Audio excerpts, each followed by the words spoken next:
ए बाबू एकरा पहले एक कैसेट रउआ सबके बीच में गई रहल है, जेवना कैसेट के नाम रहे आवारा बेटा। लेकिन देखें ए ध्यान से कहानी के सुनिए, एक बाद ही हम दूसरा का कैसेट सुपर टी सीरीज के माध्यम से रउआ सबके बीच में ऑडियो कैसेट के रूप में भेजा तानी। ध्यान से अगर ये कहानी के सुनबा तो हमके आशा ना बल्कि विश्वास बा, ई हमके घमंड ना बा, लेकिन दावा जरूर बा। आंख से आंसू आवे न आवे, लेकिन बाबू कलेजा तो पसीजी जाएगा। देखें ये करुण रस की कहानी है, लेकिन किसकी कहानी है?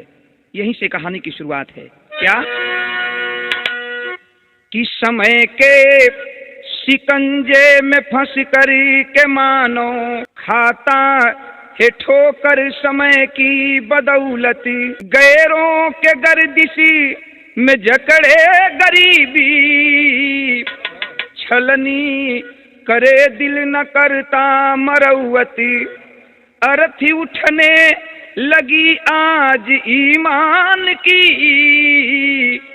जहर बन गई है जमाने की दौलती, गंगा सागर सजल नैन देखे सदा, मिलती नहीं भीख मांगे से मऊवती।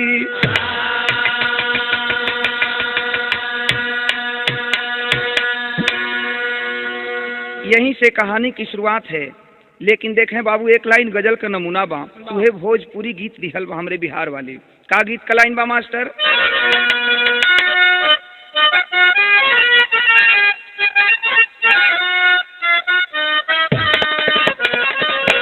वह तरज बा कि सब कहेला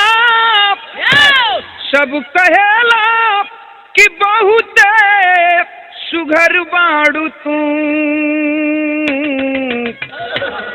सब कहेला कि बहुत सुघर बाड़ू तू, तो ना लागे न काची उमरिया में, तो ना लागे न काची उमरिया में, तो ना लागे न काची उमरिया में, सब कहेला कि बहुत अरे सुघर बाड़ू तू,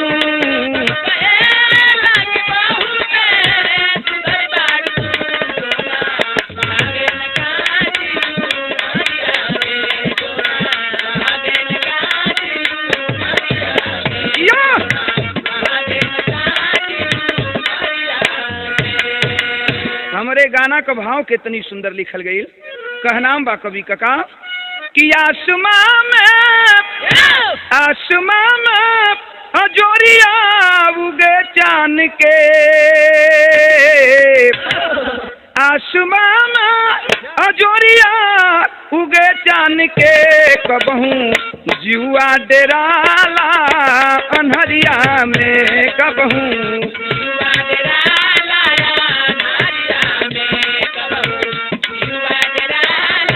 भैया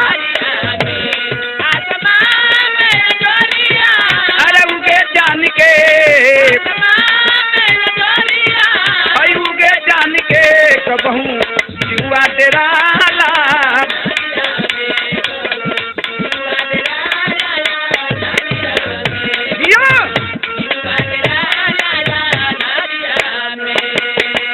कहानी का शुरुआत बा। गौर करिहन गरीबी कैसन चीज होला बाबू। ए दुनिया में गरीब का जिंदगी का बा, गरीब आदमी कैसे जियेलन, तनी कवि जी बड़ी सुंदर बात लिखलन गीत के अंदर। नजम के लाइन में बतावल गई का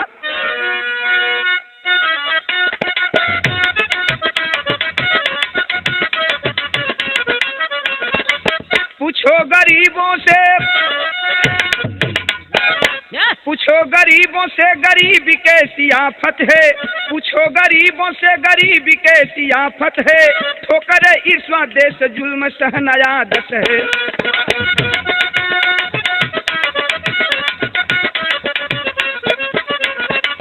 कहानी के करवा यहाँ से बात का शुरुआत हो गई। मजदूर राम सेवक,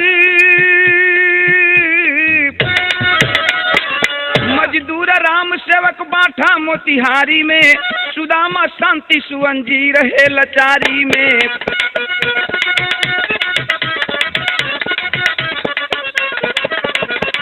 गुजारा करता करता था समय की बेवफाई में, गुजारा करता था समय की बेवफाई में, खर्चा बढ़ गया था पत्नी की दवाई में।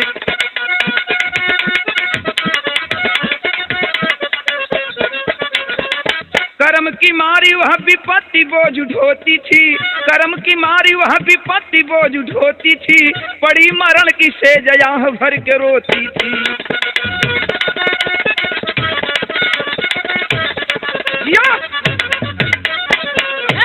ए बाबू तनी कहानी पर गौर करियन। बाठा गांव के रहे वाला मोतिहारी जिला के अंदर, मोतिहारी जिला में एगो छोटे गांव बाठा, वही गांव का रहे वाला मजदूर राम सेवक, इतना गरीब कि टाइम से कोई भोजन नसीब ना होत बा। मजदूरी करके परिवार का परवरिश, जिंदगी का परवरिश करत हूँ अपने परिवार का। ये देखें, पति का नाम राम सेवक, पत्नी का नाम बिमला बतावल गई, लेकिन परिवार में और के बा एक बेटा एक बेटी। बिटिया बढ़वे, जौना बिटिया का नाम शांति बतावल गई, आ बेटवा का नाम सुदामा बतावल बा। देखें बाबू, शांति बेटी की उम्र 10 वर्ष है की है, और बेटवा का उम्र 8 वर्ष का बतावल बा सुदामा का। समय धीरे धीरे बीतत बा। अचानक एक दिन भगवान कैसन प्रकोप भइल कि देखें ये राम सेवक का दुल्हन बिमला बीमार पड़ जाती है। आज जब बीमार पड़ल बे, आज धीरे धीरे राम सेवक गरीब आदमी के पास इतना पैसा नहीं खे कि अच्छा इलाज कहीं करा सकें। ये तरह मौत जो है बिमला की नज़दीक आकर खड़ी हो गई। कुछ ही दिनों की बिमला मेहमान बन जाती है। आज जब बिमला मेहमान बन गई, समझ गई कि अब हम ना बचब। आज बाबू देखें अपने पति राम सेवक के बुलौलिन हम, अब बुलाए के रोक एक ठे बात कहलिन हम। का कहलिन?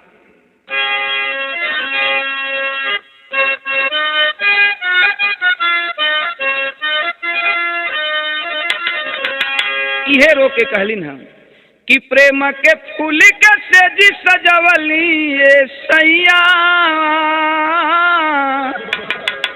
प्रेम के फूल के सेजी सजवली ये सैया, अरे ये सैया, अरे ये सैया, अभागन हो गईली, अभागन हो गईली, अभागन हो गईली ए सैया।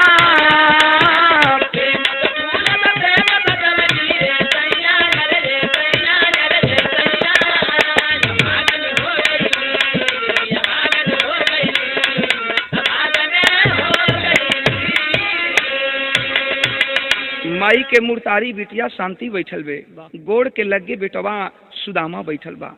अपने पति के रो के समझावत है कि ये सैया अब हमके हमरे बारे में ज्यादा चिंता मत करा। रोवत हुन राम सेवक कहलन कि देखा बिमला ऐसन मत कहा, हम गरीब आदमी जरूर बानी, कर्जा गुलाम कई के तोहार दवाई हम कराई, तू नहीं खोजेबू। लेकिन बाबू देखें बिमला दोनों लड़कन के हाथ पकड़ के लड़का लड़की के हाथ पकड़ के अपने पति राम सेवक के हाथ में रख दियलस। एगो बात कहत बे, का कहलस कि तोवे बबुअन के हाथे पंछी उड़ल चाहे माथे,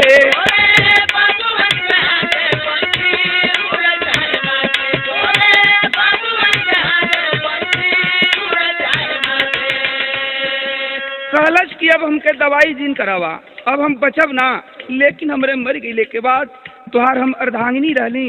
एगो काम कर दिया। कौन काम कर दिया? कि टोवे बबुअन के हाथे पंछी उड़ल चाहे माथे, कबहू करिहा न शादी रहिहा टूअरन के साथे,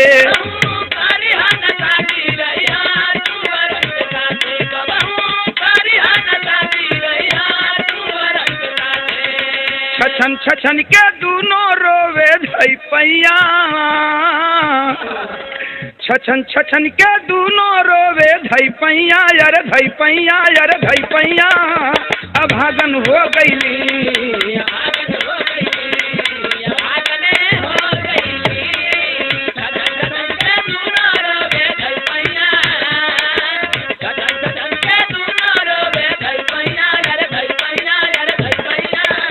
अभागन हो गईली।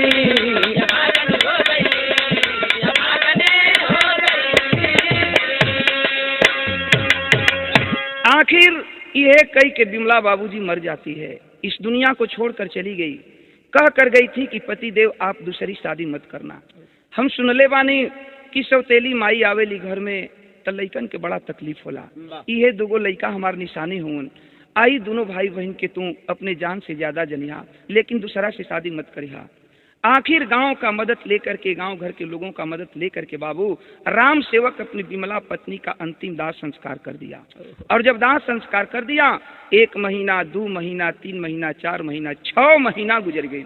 जब 6 महीना गुजर गई, गांव घर के लोग दबाव देवे लगलन। गांव घर के लोग, हितई नतई के लोग आके कहलन कि अरे राम सेवक, तहार जिंदगी बड़ा लम्हर बा भैया, एक काम करा कि कम से कम अपना खातिर तना, लेकिन हई दूगो तहार लइका हुन, एगो लइकी एगो लइका, तो कम से कम एहनी के मुंह देखा, तू दूसर बियाह कला, दूसर मेहरारू घर में आई तो कम से कम लइकन के टाइम से भोजन तो दी। आखिर पहले तो कुछ दिन तक नकारत चली गलन राम सेवक कि हम दूसर बियाह न करब, लेकिन गांव घर के इतना दबाव पड़ल कि राम सेवक दूसरी शादी कर ही लिया। और जब दूसर शादी कर लिया राम सेवक, 2 दिन 4 दिन 10 दिन 2 महीना 4 महीना बीतल, आखिर वो परिवार में उहे होखे लागल जवन ना होखे के चाहिए। देखें बाबू, राम सेवक सुबह ही उठता था, नित्य क्रिया करके चला जाता था मजदूरी करने के लिए। घर में नई नवेली दुल्हन, वही दोनों बच्चे रह जाते थे। सौतेली माँ घर में जब आई है, 2-4 महीना गुजरा है। 2-4 महीना गुजरने के बाद अपन सौतेली माई का करनी दिखावे लगल। लइकन से दिन भर काम करावे। लड़कियां जवन बढ़वे, जेकर नाम शांति बा, शांति से दिन भर काम करावे और न तक टाइम से भोजन भी मत दे। आज सवेरवे का तो बात बा, भोजनो ना देत रहे। सवेरवे का बात बा, सवेरे राम सेवक उठलन, हम चल गिलन मजदूरी करे। बेटी भी 10 वर्ष की हो चुकी है शांति, वो भी चली गई पिताजी के साथ मजदूरी करने के लिए। सवेर छोट लड़का के सुतले छोड़ के बहनियां अपना भैया के सुतले छोड़ के चल गई मजदूरी करे। लेकिन देखें बाबू, जब उठल बा वो छोट लड़का 8 वर्ष के, जब भैया उठल बा जाके माई के यहाँ दौड़ल गई बा, माई दीदी ना है इनका। माई जब इतनी बात सौतेली माई सुनलस, डांट करके कहती है कि तुमको केवल दीदी ही दिखाई पड़ती है, दीदी तेरी काम करने गई है, जाओ खेलो। लड़का रो के कहलस कि ए माई हमके रात भी भरपेट खाना ना दिलू, बड़ी भूख लगल बा माई, हमके तनी कुछ खाना खाए के दे दा। यही तो लड़का का कसूर था बाबू। इतना ही वो बच्चा छोटा सा 8 वर्ष का सुदामा कहा था कि उठाती है सिमठा, गरम आग में तप रहा था सिमठा, और उसी सिमठे से लगी मारने मारते मारते घर के दरवाजे के बाहर कर देती है। लड़का दरवाजे पर बैठ करके रो रहा है। तब तक 12-1 बजत बा, ठीक अब दोपहरी का टाइम होखे वाला बा। बहनियां मजदूरी कई के लौटल बे, दूरे से देखत बे कि भैया हमार छोट भाई दुआरी पर घर के बैठ के रोत हुन। बहन का माया बाबू जाके दौड़ के उस सुदामा भाई के गोदी में उठा लिहलिन। आज जब उठा लिहलिन, बहन का प्यार पाया है, वो छोटा सा मासूम सुदामा बहन के गोद में सिसक करके रो रहा है कि दीदी तू ना जाने लू ना, तू तो चल जालू मजदूरी करे, लेकिन देखा माई हमके कहा कैलिन हा, माई बड़ी मरले बाड़ी दीदी, माई बड़ी मरले बाड़ी। रो के लड़का आज अपने दीदी से बतावत बा, का कहले बा,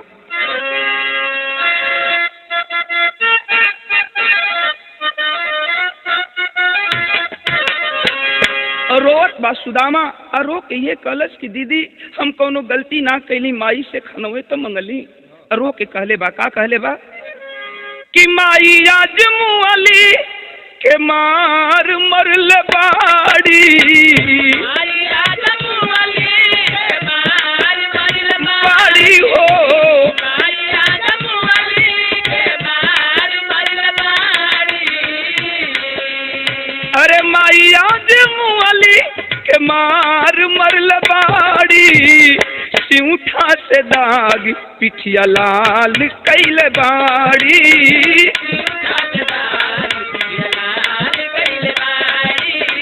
सिउठा से दाग ओ माई आज मुअली के मार मरल बाड़ी, माई आज मुअली के मार मरल बाड़ी, सिउठा से दाग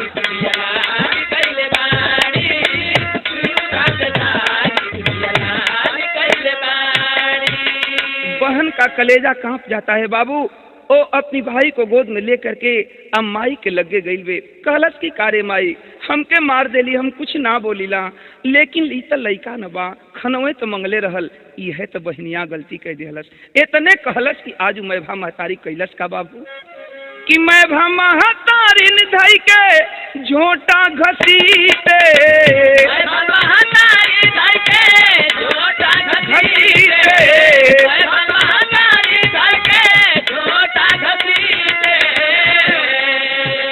और हन सुनवली ता शांति के पीते,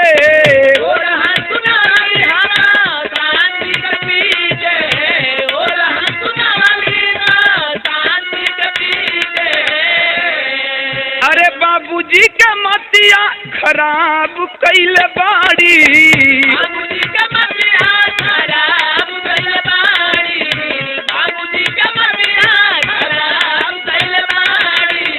बाबूजी के मतिया खराब कैले बाड़ी, सिंठा से दाग पिठिया लाल कैले बाड़ी,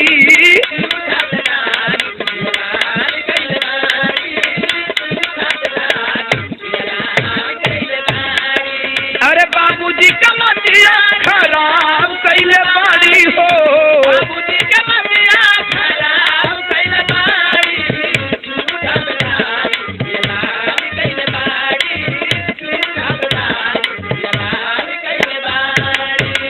कितने बहनियां गलती कैलस। यही तो गलती था कि केवल यही कही थी कि माई इतना लइका न बा हम के मार देलू, कुछ ना बोलीला। इतना ही गलती थी वो बहन कि वो पापिन सौतेली माँ उस लड़की की अपने चंगुल में बाल को पकड़ लेती है, लात से मारते मारते घसीटते हुए घर के बाहर कर देती है। खैर बहनियां तय बाबू समझ बुझ के रह गई, लेकिन देखें अब साँझ भइल बा, राम सेवक मजदूरी कई के अइलन हम। दिन भर का थका हुआ बेचारा मजदूर राम सेवक खा करके घर में सो जाता है। एगो घरवा में बगलवे वाला घर में भैया बहनिया एगो खटिया पर सुतल हुन, कटोरी में तेल लेके गइल वे उ नौकी राम सेवक के मेहरारू आ जाय के राम सेवक के कपार पर तेल लगा के लागल जाते। आ जब जातत जातत आखिर बतियावत बतियावत उनहु के धई के बैंड ऐठी दिहलस। आ बैंड ऐठ के कहलस कि सुनबा तू हमके बियाह कई के ले आइल बड़ा, हम तोहार मेहरारू हई, कौन उड़र के नहीं आइल। राम से वो कहलन कि तू कहल का चाहताड़ू, तनी वह बतिया साफ साफ बतावा। तब वो मेहरारू जौन बे नौकी मेहरारू कहत बे राम सेवक से, का कहले बे बाबू,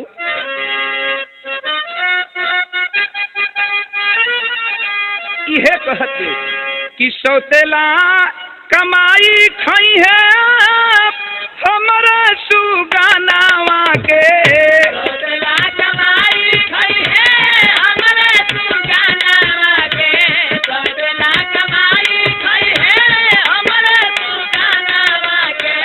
सौतेला कमाई खाई है हमारा सुगानावा के, दिहल जाई जानवा के मार जी। हाटे करे जा जब सुनली बहिनिया हो खल चाहे ले के फरार जी। माई बाबू घरवा में बतियावत हवन, बगलवे वाला घरवा में बहनिया भैया के लेके सुतल बे। ए बाबू लड़का का स्वभाव 8 बरिस का लड़का सूत गइल बा दीदी के गोद में, लेकिन वो बहन शांति का नींद ना आवत बटे। सोचत बे जब माई का फुसफुसाहट सुन ले बे आ दौड़ के आके बाबू के घरवा के केवाड़ी के पल्ला तर खड़ा होके सुने लगल। जब माई इतनी बात कहलास कि ई लइका जौन बा लइकिया त सियान हो जाई त कहीं बियाह कर दिहल जाई चल जाई, लेकिन लइकवा हमार गोद से हमरे पेट से जौन लइका जन्मी ओकरी आधा का हिस्सेदार हो जाई, एकर जान मार दा। अब आँख हो जाती है वो शांति बहन बाबू और दौड़ कर क्या कर भाई को सीने से लगा लेती है, रोने लगती है। रो के ये सोचत बे कि माई मरे के बेरी कही गई कि ये बेटी हम तो दुनिया के छोड़ के जात पानी, लेकिन हमरा मर गई के बाद ए लड़का खातिर तू ही माई बाड़ू और तू ही बहन बाड़ू। आज वो लड़की सोचत बे कि हमें भैया के कैसे बचाई। सोच गई कि हम ऐसा काम काहे ना कर दी कि बांस रही न बंसुरी बाजी। ए बाबू धीरे धीरे भोर का टाइम भइल बा। जब भोर का टाइम भइल बा भोरहरी में वो लड़की शांति भैया के गोदी में लेके घर छोड़ के निकल गई। घर छोड़ के निकल गई। आज जब घर छोड़ के निकलल संजोग देखें कि भोरहरिया का टाइम बा, जेब गौवा से बहरे लइकिया अपने भैया के लेके जात बे, तब तक राम सेवक मैदान होके निपटान करके और से लौट के घर आवत रहलन। देखलन हा कि अरे इस शांति असुदामा के लिए कितना बुररिया में कहाँ जात वे। आके रास्ता रोक लियलन, डांट के कहलन कि अरे शांति कहाँ जा रही हो। हाथ जोड़ के वो लड़की रोत बे कि बाबू हमारा रास्ता मत रोका, छोड़ दा बाबू छोड़ दा। रोत बे लड़की आइए कहत बे का कहले बे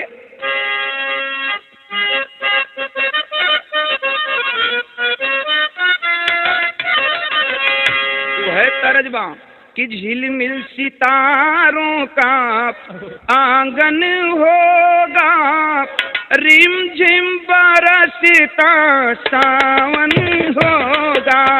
झिलमिल सितारों का आंगन होगा, रिम झिम बरसता सावन होगा। झिलमिल सितारों का आंगन होगा, रिम झिम बरसता सावन होगा। आज वो लड़की शांति अपने बाबू का पैर पकड़ के रोवत में कहलस कि बाबू रास्ता छोड़ दा, लेकिन रो के कहले बे का कहले बे कि पौआ पकड़ के रोवे, पौआ पकड़ के रोवे बिटिया बिचारी, पौआ पकड़ के रोवे बिटिया बिचारी, पैबा खजाना कौन बबुआ के मारी। पौआ पकड़ के रोवे बिटिया बेचारी, पैबा खजाना कौन बबुआ के मारी। पौआ पकड़ के रोवे बिटिया बेचारी, पैबा खजाना कौन बबुआ के मारी। रो के लड़की शांति कहलस बाबू कि माई के जियत दुलार जवन दिहला, मैं भाके मुँह में वह सुल कैली हला। मैं भाग मोह में वसूल कैली हला, मैं भाग मोह में वसूल कैली हला। जनवा के भीख मांगे, जनवा के भीख मांगे बन के दुखियारी, जनवा के भीख मांगे बन के दुखियारी, पैबा खजाना कौन बबुआ के मारी। जनवा के भीख मांगे बन के दुखियारी, पैबा खजाना कौन बबुआ के मारी। जनवा के भीख मांगे बन के दुखियारी, पैबा खजाना कौन बबुआ के मारी। लड़की रोवत बे कहलस कि बाबू जवन रतिया के माई के संगवा तू बतियावत रहला कुल बतिया हम सुन गइल बानी। बाबू माई कहिए न मनबा कि भैया के मार दिहल जाए त काहे के तू ऐसा काम करबा बाबू, हमन के तोहरे जामल नहीं जा, हमन के तोहरे जामल नहीं जाए बाबू, भाई के जान मत मारा, हमें भाई के लेके गाँव छोड़ के चल जात बानी, कबो तोहरे दुआरी पर लौट के न आई। रहलन तराम से वक्त बातें न औलाद के दिल अपने दिल में माया जरूर बा। सोच गिलन कि जवन हमार मेहरुआ चाहत बे उ कमवा हो ही जात बा त जान मरले से का फायदा बा। डांट कर राम सेवक बोला है आए शांति चली जाओ लेकर के, लेकिन याद रखना दोबारा कभी मेरे दरवाजे पर इस लड़का को लेकर के मत आना और न कभी तुम आना। बाबू का पाँव छोले बे लड़की भैया को गोदी में उठा के गांव छोड़ के लड़की चल दी हलस। आज जब गांव छोड़ के चलल बे कवि जी बड़ी सुंदर टेरी का बात लिखलन है का अरे मानवता को जवाब चाहिए, ए बाबू मानवता को जवाब चाहिए, मोह के मकड़ जाल में करने चला हिसाब।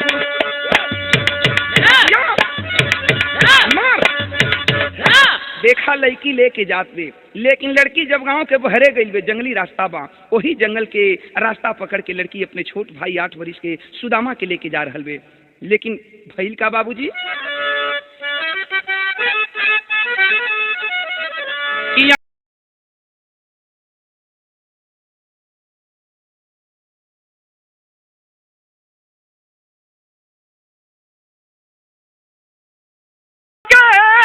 पतैया झारे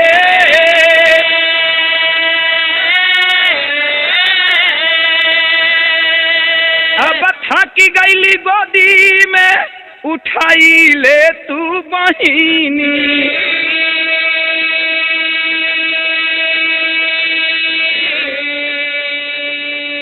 ठीक जंगल के बीचों बीच बहन अपनी भाई को लेकर पहुंची है कि अचानक उस भाई बहन के साथ एक घटना घटी है बाबू। वो कौन घटना बा कि बन घन घोर आइल, बन घन घोर आइल, गोड़ भराई गइल,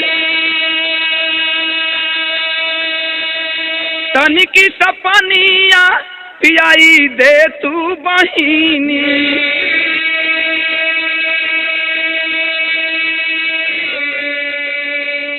भैया सुदामा रो रो पूछत बा कि दीदी दीदी हमके कहाँ लेके जात बाड़ू। बाहरे बहन भाई के समझावत बे कि भैया रो मत, चला अभी हमनी के घर पराया हो गई हमनी खातिर, चला मामा के यहाँ रहल जाई। लेके जात बे, लेकिन बाबू देखें जेठ का दोपहरिया बा, 12 बजे वाला बा, भाई के मुंह सुखत बा। रो के भैया एक जगह बैठ गई एक पेड़ के नीचे, आ कहलस कि दीदी अब हमसे चल ना जाई। कबो तुलबुल तुलबुल छोट लड़का भूया चलत बा, तो कबो दीदी के गोद में उठ जात बा। देखें रोत बा, कहलस कि दीदी हमके पानी पिया दे, न तो अब जान चल जाई। बेर सूर्य भगवान कपारे के ऊपर हुवन, 12 बजे वाला बा, दीदी अब तक मुंह में एगो टुकड़ा न गई, कम से कम पनिए तक पियादा। बहनिया सोचे लगल कि ये जंगल में भाई के पानी कहवा से पियाई, लेकिन बारे भाई बहन कमाया। बहनिया से बर्दाश्त न भइल, ओ भैया के एक पेड़े के नीचे बैठा दियलस। अब बैठा के कहले बे, का कहले बे बाबू कि गईली बहनिया भुलैली डहरिया हो,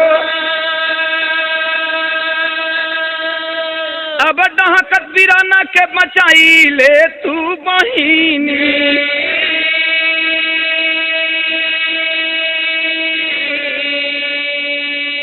दोनों पेड़ के नीचे उ लइका के बैठा के बहनिया कहलस कि ये भैया तू हमें बैठा, कहीं जाइया मत, हम जंगल के बहरे जात पानी गांव बा, वो गांव में से तो के पानी ले आवत पानी पी के तब हमन के यहाँ से चलल जाई। बहनिया वही पेड़ के नीचे छोट भाई के बैठा के आ चल गई गांव में जंगल के बहरे जौन गांव बा, वो गांव में से पानी ले आवे। बाहरे भगवान पानी लेके उ लड़की शांति चलल बे गांव में से कि दोनों बिछड़ी गई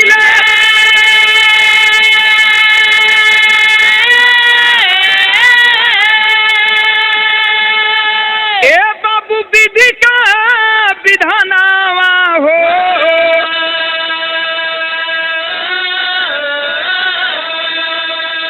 अब भैया से तनी की भेटाई जई तू बहिनी।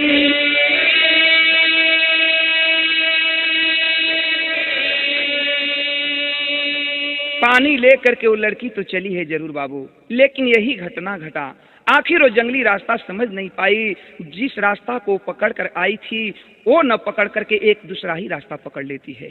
जंगल में चली गई, इस कोने पर भाई बैठा है और ठीक जंगल के बीचों बीच उस कोने पर जा करके अपने भाई को खोज रही है। धीरे धीरे दिन ढल गया, शाम हो गया। ओहर बहनिया रोत बे लोटा में हाथ में पानी लेके कि हमरे भैया पियासल हुन, इनके हम पियाई। एवर भैया पेड़े के नीचे 8 वर्ष का मासूम लड़का बैठ के रोत बा कि बाहर है दीदी, सोचत बा कि तोसे तो अच्छा उ सौतेली माई रहल कि मारत जरूर रहल, लेकिन कबो कबो खाना तो दे देत रहल। लेकिन ए दीदी ई तू का कैलू, ए जंगल में हमके छोड़ के तू भाग गईलू ना। एवर लड़का डहक के रोत बा, वही पेड़े के नीचे बैठल बा, सूर्यास्त होखे वाला बा। एहर बहिन जंगल के बीचों बीच ओह कोना पर जाके अपने भाई के खोजत बे, आ खोज के रोत बे, इहे कहत बे, का कहले बे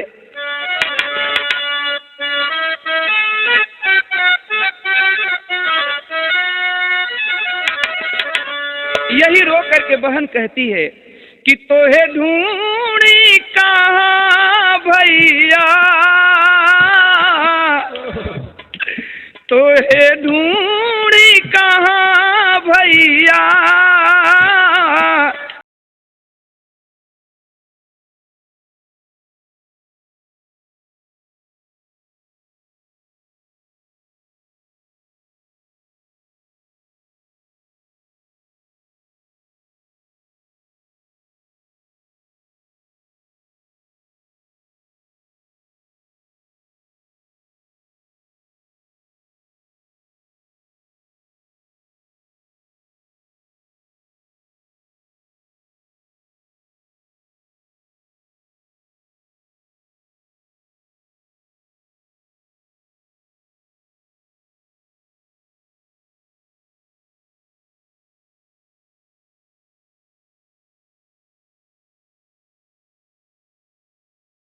वे लड़की लोटा में पानी हाथ में बा, हाथ में लोटा में पानी लेके आइए रो रो कहत बेका तोहरा बिना सुन लागे जिंदगी बिरानवा तोहरा बिना सुन लागे जिंदगी बिरानवा तोहरा बिना सुन लागे जिंदगी बिरानवा मन करे माहुर खाके तजदी परानवा मन कर माहुर खाके तजदी परानवा मन कर माहुर खाके तजदी परानवा दुख के से कहीं भैया दुख के से कहीं भैया एक सेठ भेटा गईले बबुनी के पोसवैया तोहे भूल कहाँ भैया तोहे भूल भैया पतवार बिना डूबे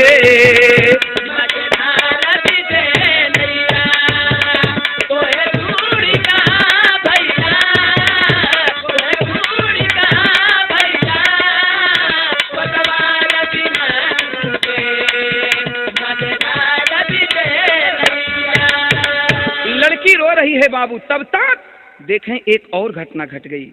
शाम का वक्त बा, सूर्यास्त होखे वाला बा, और उहे जंगलवा का रास्ता पकड़ के एगो सेठ जी जात रहलन, जेवना सेठ जी का नाम धनमल सेठ बतावल गई।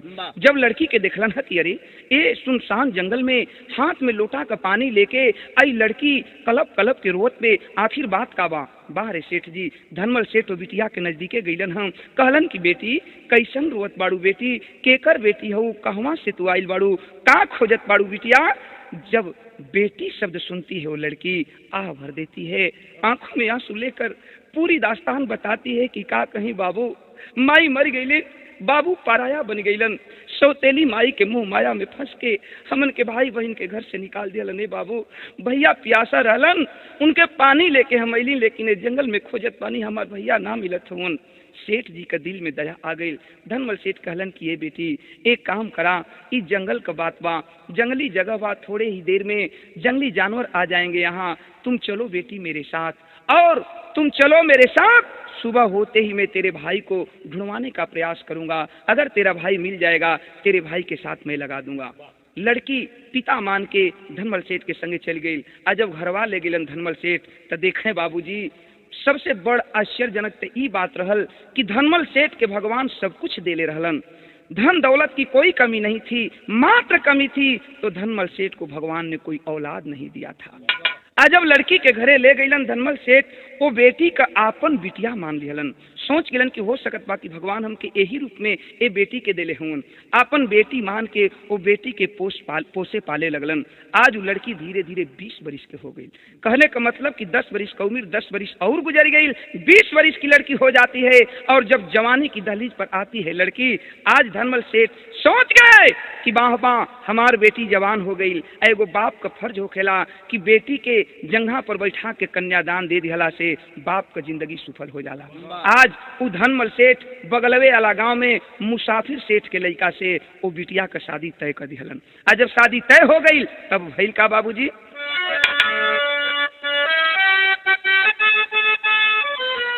कहल गई कि बीतल कुछ सालों से बीतल कुछ सालों से शादी रचाई दिहले, बीतल कुछ सालों से शादी रचाई दिहले, बीतल कुछ सालों से शादी रचाई दिहले।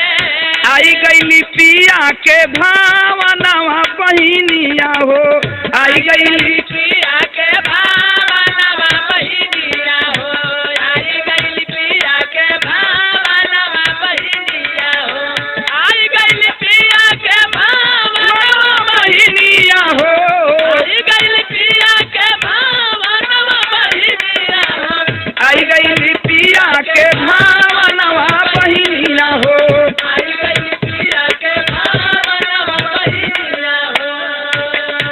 बारे भगवान तेरी भी माया गजब है।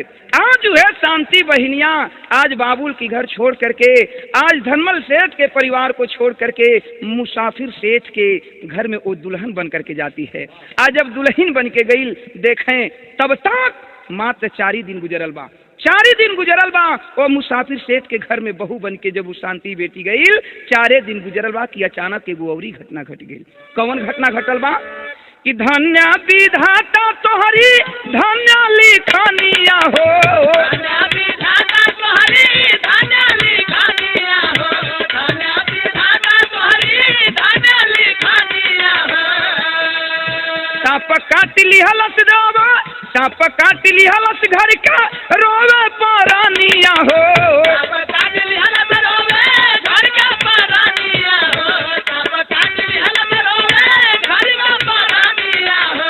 छोड़ी दिहलिया हर पारा नवा बहिनिया हो, छोड़ी दिहलिया हर पारा नवा बहिनिया हो, छोड़ी दिहलिया हर पारा नवा बहिनिया हो, छोड़ी दिहलिया हर पारा नवा बहिनिया हो, छोड़ी दिहलिया हर पारा नवा बहिनिया हो, छोड़ी दिहलिया हर पारा नवा बहिनिया हो, छोड़ी दिहलिया हर पारा नवा बहिनिया हो।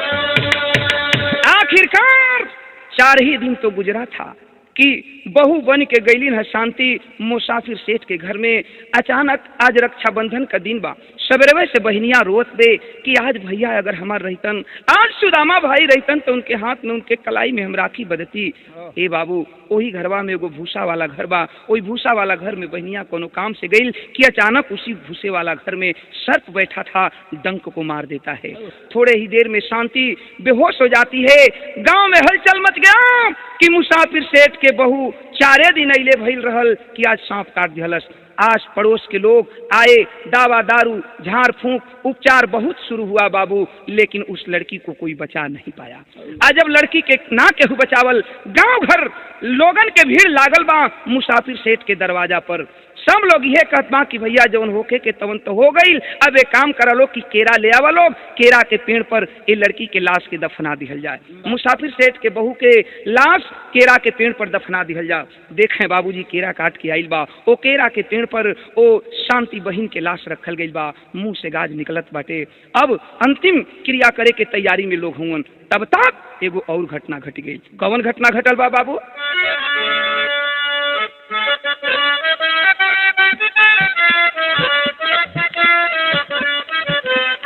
कहबा लोगन के भीड़ लागल बा। आइए घटना घटल बा कि उहे रास्तवा पकड़ के जवन की मुसाफिर सेठ के द्वारवा के बगल से रास्ता जात बा, उहे रास्तवा पकड़ के एगो जोगी बाबा सरंगी बजावत टेरत गावत आवत रहलन। आज जब मुसाफिर सेठ के दरवाजा पर अइलन त भइल का, लेकिन उ जोगी बाबा इहे गावत रहलन। का गावत रहलन कि नारी के करनवा भरथरी बनी गईले जोगी आयर बनी गईले जोगी, नारी के करनवा भरथरी बनी गईले जोगी आयर बनी गईले जोगी हो, राजपाट दिहाले दिसारन हो राम,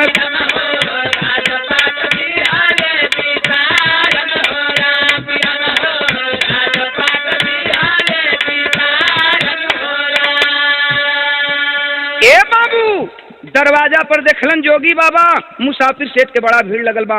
नवहा जवन रहलन 2-4-10 ठे डांट करके जोगी से बोले, ए जोगी गाना बजाना बंद करो, गाना बजाना बंद करो, केहू के दुनिया उजड़ गई, तहरा गावल निक लगत बा। जोगी बाबा आवाक हो गए, डर गए कि अरे ये क्या हुआ, लोगों की भीड़ कैसी है। हथवा जोर के जोगी बाबा कहलन कि भैया गावल बजावल हम बंद करे थे, लेकिन तनी बतईबा लोग आखिर सेठ जी के द्वारे भीड़ कैसन लगल बा। पुरनिया लोग जौन रहलन कहलन कि ये बाबा जायदा बुरा मत मनिहा लइकन के बात के। मुसाफिर सेठ के बहु 4 दिन अइले भई रहल, ये दुनिया के छोड़ के चल गेलिन, सांप काट दिहलस, केहू ना बचा पौलस। जोगी बाबा कहलन कि भैया जौन होके के तो हो गई, तनिका ओ मुसाफिर सेठ के बहू के लसिया हमके दिखा दे बालो।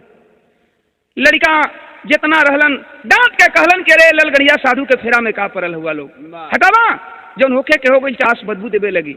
लेकिन पुरनिया लोग समझौलन बुझौलन कहलन के रे यार आखिर ई पैसा मांगते न बाजोगिया, देखे के कहत बात देखौले में तनकी का हर जाबा, देख लेवे दालो।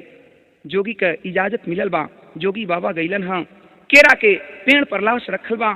जब चादर हटौलन हाँ, देखलन कि लड़की के मुंह से गाज निकलत बा। जोगी बाबू एक बगल अपनी कान से झोला निकाला है गुदड़ी का और झोला रख दिया, एक बगल में सारंगी रख दिया और वहीं आसन लगा करके वो जोगी बैठ जाता है। आंख बंद किया, मंत्रों का उच्चारण करने लगा। प्रमाण मिला पत्रिका से, 1 घंटा तक वो जोगी मंत्रों का उच्चारण करता रहा, लेकिन उस लड़की के लाश में कोई परिवर्तन नहीं हुआ। सभी लोग डांटने लगे कि ये क्या नखरा है। जोगी आंख खोलता है, तमा उठा और बोला कि ये गांव के लोग कान खोलकर सुन लो, थोड़ी दूध की आवश्यकता है, क्या दूध ला सकते हैं आप लोग? गांव का बात बा। देखते देखत एक आध नाद दूध तैयार हो गई बाबू, आ गई बाटे। नाद में दूध रखल बाटे।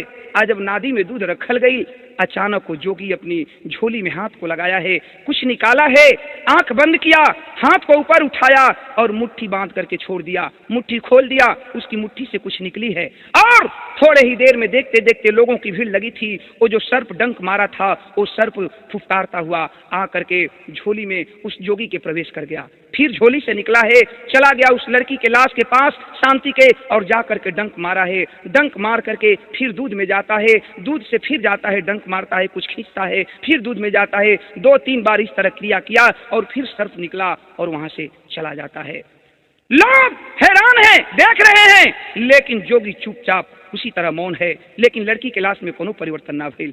तब वो जोगी तमतमा उठा, जा करके और तमतमा करके खड़ा हो जाता है, जा करके उस लड़की की लाश को झझोड़ करके और एक थापड़ मारता है। बारे भगवान, तेरी भी लीला गजब है। वो लड़की चिहुक कर उठ कर बैठ जाती है और जब बैठ गई तब वो जोगी फिर आकर अपने आसन पर बैठ गया, उठा लिया सारंगी और वही गीत गाना शुरू किया। क्या गीत गा रहा है?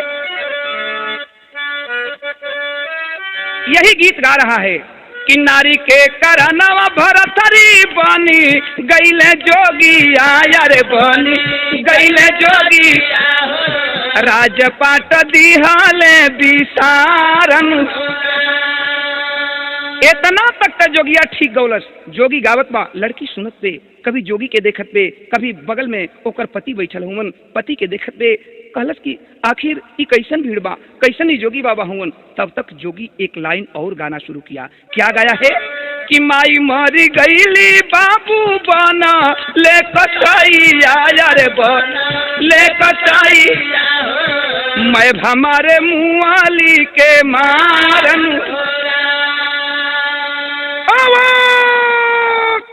आवाक हो जाती है लड़की, दौड़ करके जोगी के नजदीक आती है, कहती है कि बाबा बाबा बाबा क्या तू गा रहे हो बाबा, ये कैसी गीत है?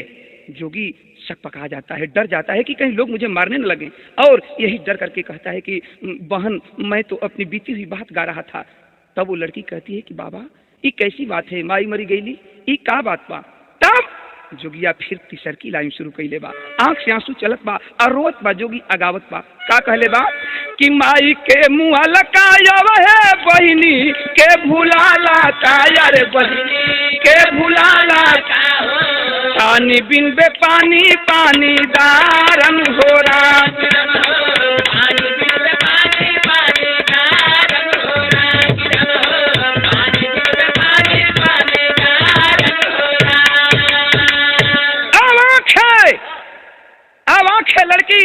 लड़किया के आंख से आंसू चले लगल, हथवा जोड़ के और रोए लगल। उ शांति बहन कहलस कि बाबा ई कैसन तू गीत गावत हुआ बाबा, सब लोग देखत बा कि लड़की जी गई आ जोगी के गीत सुन के रोवत बे, कारण का बा? सब लोग आवाज पड़ल बा।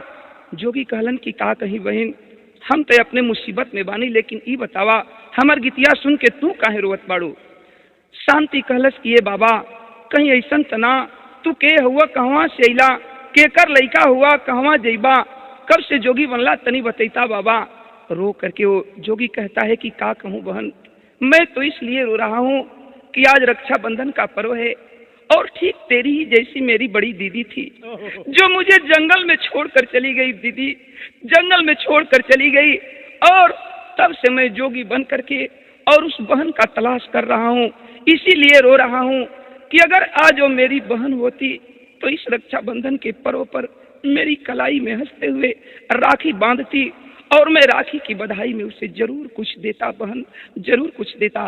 आवाक है। वो लड़की आवाक है, कहती है कि बाबा कहीं तेरा नाम सुदामा तो नहीं है, कहीं तेरा नाम सुदामा तो नहीं है बाबा।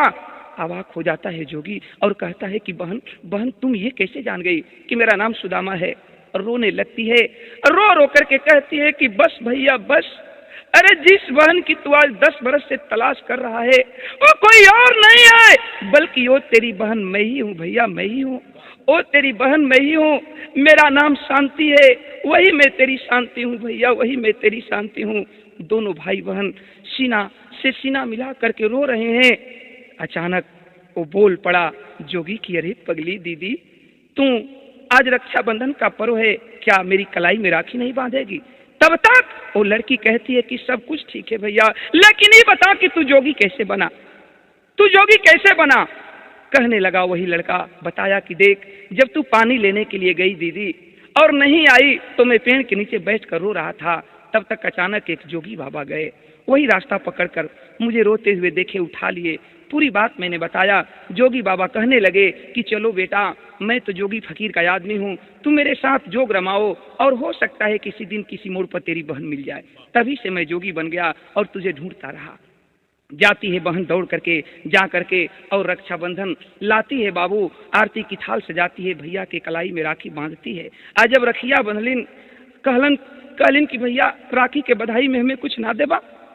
भाई जोगी रोने लगा। सुदामा कहता है कि अरे पगली इस जोगी के पास और है ही क्या, मैं तुम्हें क्या दे सकता हूँ, केवल प्यार के अलावा और मेरे पास कुछ नहीं है। कहती है कि नहीं भैया नहीं, हमें राखी के बधाई में यही चाहिए कि आज से तू वादा कर ये झोली और ये सारंगी फेंक दे भैया और आज से तुम इसी घर में मेरे साथ रहेगा भैया। हंसता है और कहता है जोगी की अरे पगली तुमसे तो मुलाकात हो ही गया, लेकिन एक बात सुन, जरा पिताजी के बारे में भी पता लगाना है जो हम लोगों को जन्म दिए हैं, आखिर पिताजी कैसे हैं। देखें बाबू कहानी आगे बढ़ी है। हुआ क्या,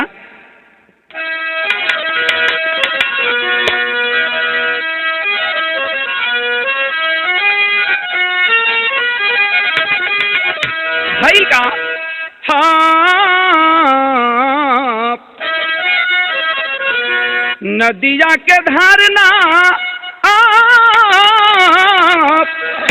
नदिया के धारना अरारी से रोकाला बाबू, अरे नहीं रोकाइल भैया बहिनी के प्यार, अदेई के दिलासा धैले आगे के डहरिया दादा, अइल मोतिहारी बाठा गंवारी मझारी। रो करके भाई रक्षाबंधन बंधवाया है और वहां से चल पड़ा।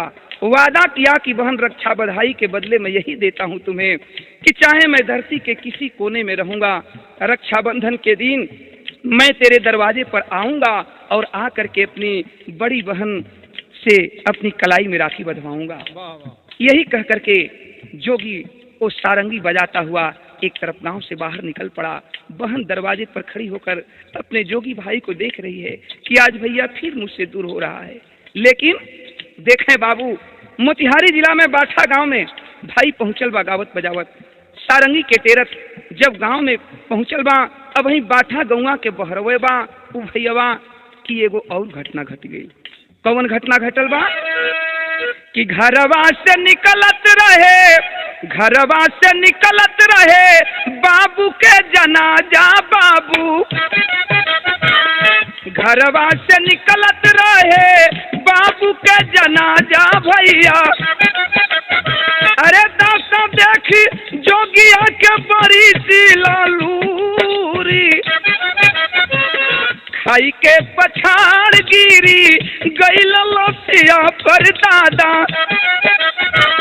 हम ही अभागा सौतेला बेटा तूरी, दाह संस्कार कैले पंचन के समहनवा बाबू, दाह संस्कार कैले पंचन के समहनवा बाबू,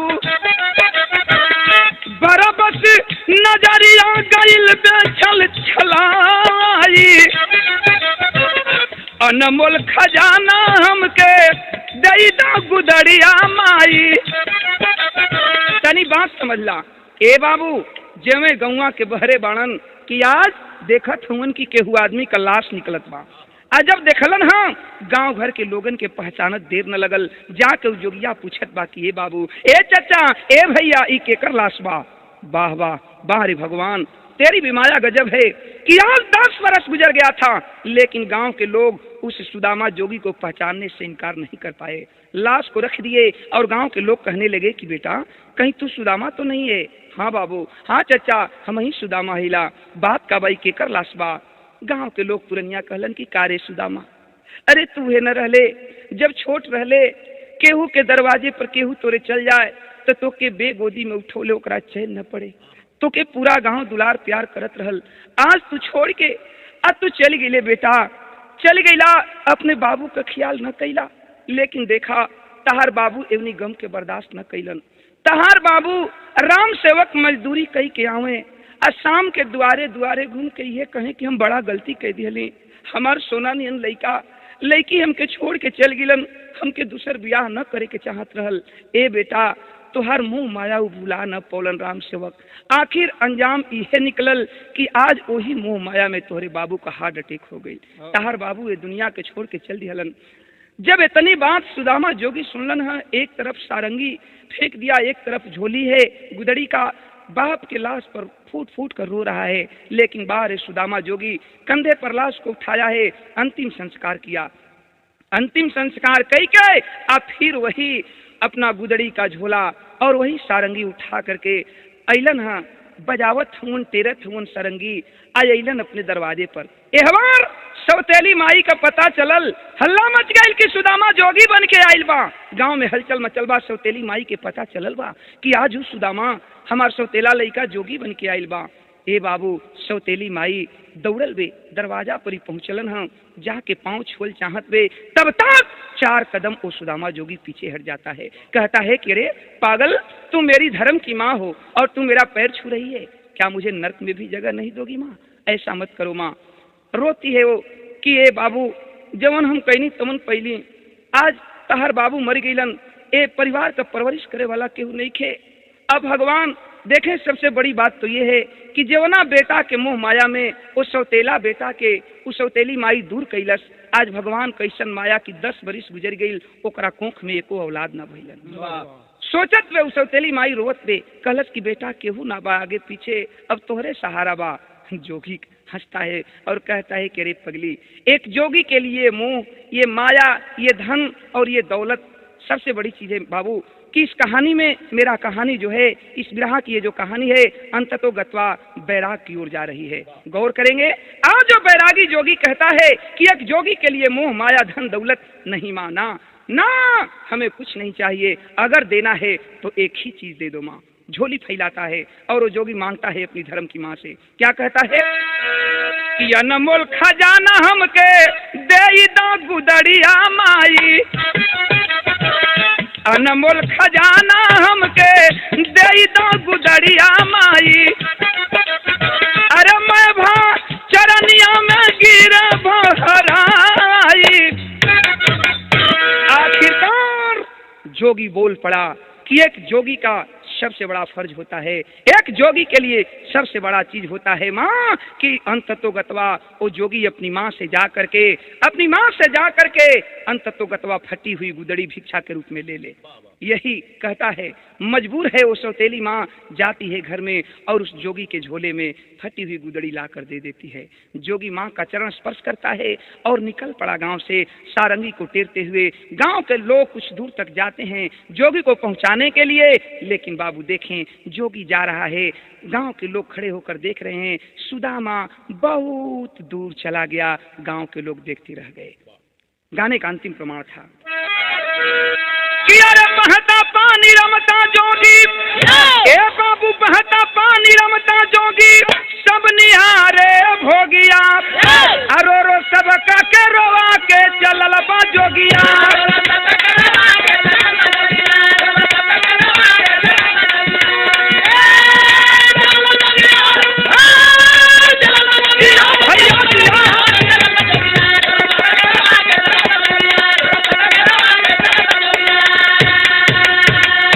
सभी लोग देखते रह गए। वो सुदामा जोगी सारंगी को टेरता हुआ बहुत दूर जा चुका था। गाने का अंतिम प्रमाण था, जय जखान स्वामी जद्दू हबीबुल्ला की फुलवारी,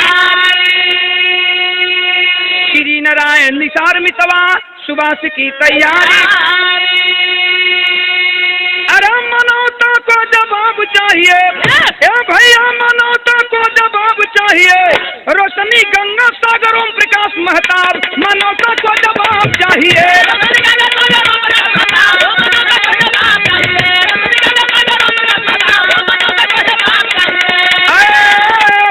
भैया धनी धनी